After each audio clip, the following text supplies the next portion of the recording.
Welcome back to the channel. Welcome to today's workout recap.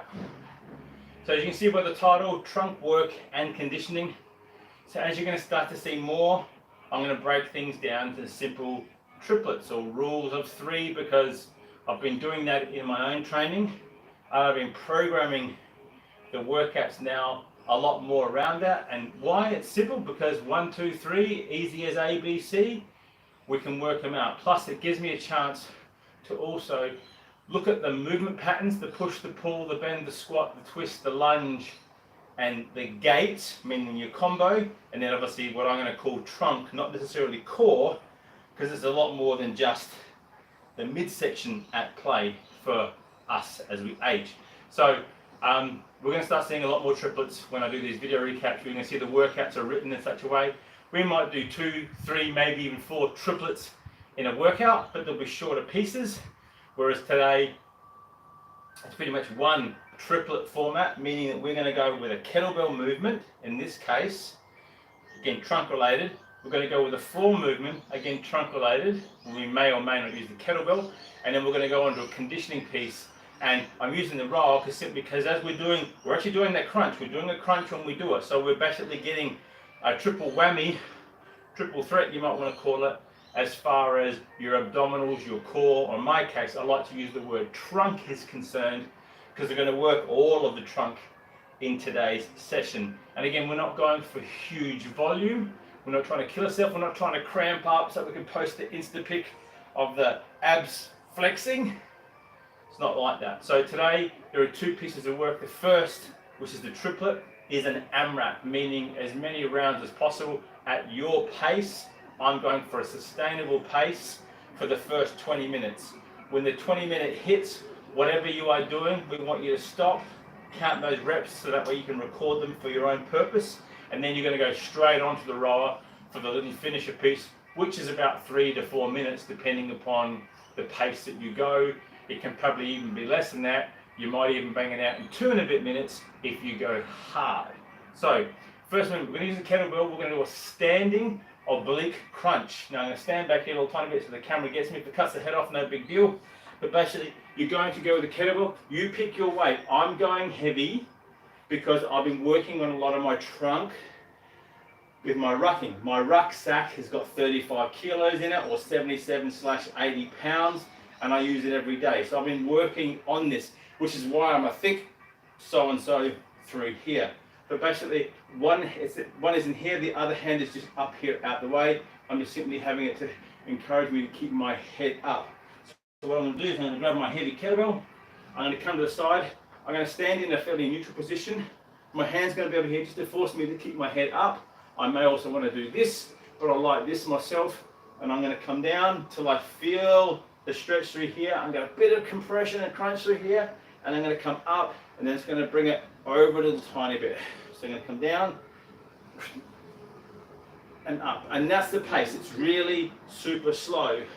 I don't want to see anyone going boom, boom, boom on the little teapot, because that's not going to serve any purpose apart from looking smart. I want you to go down, control the descent, hold, and I want you to pull with this side. I don't want you to pull with the shoulder. I want you to pull with this side and pull it back up and come through and compress in here and get the nice extension through here. Now, we're going for a set of 15. Not 15 each side, 15 on one side. The next time we come back to this, we'll do the other side. We're then going to come onto the floor. We're going to just do some alternating leg raises. Now, some of you might be like me, not so flexible through the hamstrings, so therefore I'm not able to go and get my leg straight to 90 degrees unless someone is holding up there. If I do that, my bum, my lower back pops up. So therefore, I'm going to bend my knee a little tiny bit harder to do this one, but I'm going to come up with a slight bend in my knee to try to get it up. So what it looks like, I will use the kettlebell to hold on to simply keep my upper back on the floor. So kettlebells can simply come out here for me. I'm going to simply go from here, nice and easy. 1, 2, 3, 4. Now, if you're a seasoned vet and you've got great mobility or flexibility, then you can come through here, come up, 1, boom, come up, 2.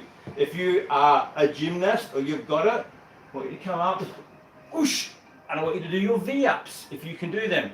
Me, I can sort of half do them, maybe not really, but I can come up. But basically what I could do is I could come up and go knees to elbow instead. So I can come from here, full extension, I can come up, knees to elbow.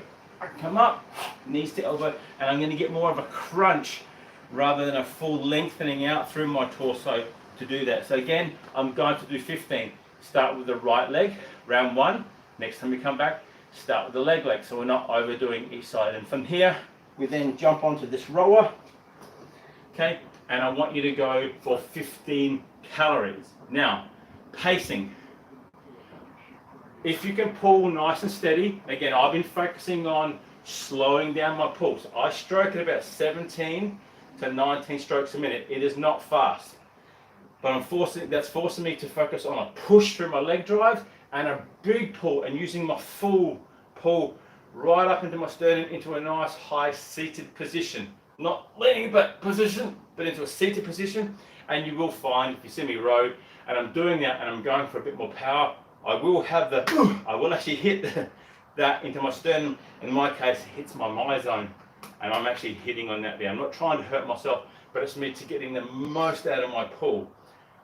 Able to do that, I'm able to sit and get my 15 calories comfortably in 40 to 45 seconds, and that's averaging around the 1300 calories per hour, but that slower stroke rate. Up to you. You decide your pace. The slower you go, the longer it's going to take. Simple as that. It is a conditioning piece, which is why I'm focusing on that. I could also pick up my pace, not pull as hard, do more. I could get up to 30, 40, 44, 45 strokes a minute, and I could probably get that done easily in 35 to 40 or thereabouts, okay, by simply picking my pace a bit. But I'm focusing on a sustained pace. For me, 17 to 19 strokes a minute. Big emphasis on a good return, a great catch and a great pull, pushing through my leg drive, and I'm getting my 15 calories easily in 45 seconds. It's around the 1300, and it's easily 1 calorie per stroke. Now, I'm going to do this for 20 minutes. At the end of the 20 minutes, as soon as that timer goes, whatever you are doing, doesn't make a difference. If you are on the rower and you're about to finish your 15 calories, the minute you hear the and it finishes the 20 minutes, you're automatically kicking over into your final piece, which is a 50 calorie row. Okay, again, what I was doing before, 50 calorie row for me is easily done at those same paces, nice and easy, in just under 3 minutes. Okay, it's up to you how long you want to take for you to do that. Okay, simple, straightforward, don't kill yourself, but that last little piece is about trying to sustain a nice, steady, wholesome, not aggressive, but sustainable sort of pace to finish it off. All right, recap. Here, standing kettlebell oblique crunches. Onto the floor, alternating leg raises, V-ups, knees to elbows, your choice. Both of them are 15. The first one, alternate on the right. Second round, alternate on the left. On the floor, start with the right. Second round, start with the left. 15 calories. Do that for 20 minutes. At the 20-minute mark, timer, finish what you're doing. If you're halfway through these reps, finish them, stop them, get up on the rower, and just chase the 50 calories for your time going home. Now, you're doing this at home, and you're finding, hey, don't have this equipment, then that's fine.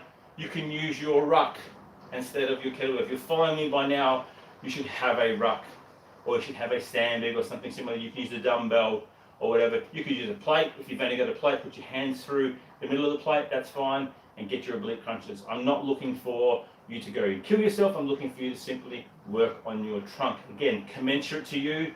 24 kilos is fine for me. For some of you, it might be an 8 or a 6. It's up to you. From there, if you don't have the floor work, you can do floor work is floor, you just need a floor.